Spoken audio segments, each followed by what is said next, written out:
Bonjour, je m'appelle Alexandre Piletic et je suis l'auteur de La première femme de Georges Cukor, paru en janvier aux éditions Marest.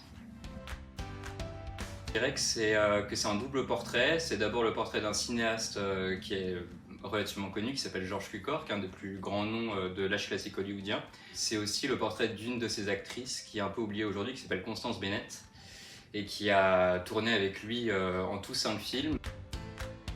Je pense que c'est quand même un passage un peu obligé quand on rentre en cinéphilie. Comme on dit, c'est quand même un des 5 ou sinon on est forcément amené à rencontrer. Et Constance Bennett, à une époque où je m'intéressais beaucoup à une période du cinéma du tout début des années 30 qu'on appelle le pré-code, qui correspond donc à cette parenthèse un peu enchantée au début des années 30 entre l'écriture du Code ACE et son application stricte par les studios. Il y a une sorte de parenthèse enchantée. C'est donc en m'intéressant à cette période-là que je suis tombé sur un film qui s'appelle Haute Société, Our Betters en anglais.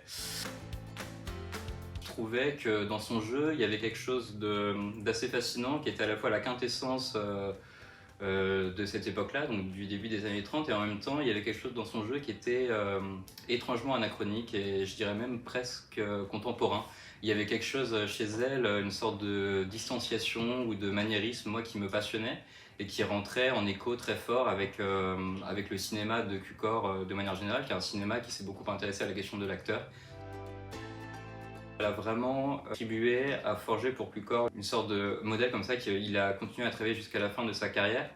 Et elle a représenté vraiment la quintessence de ce qu'on peut appeler la Cukorienne.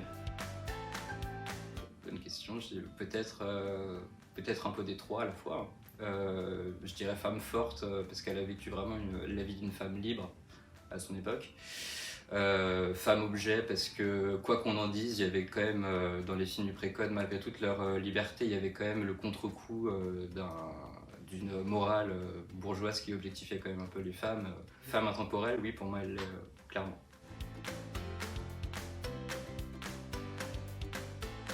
Je dirais Bennett quand même. Rockabye. Bed of Roses, un film de Grégory Lacavette. Je dirais la nouvelle vague qui se souvient du pré-code.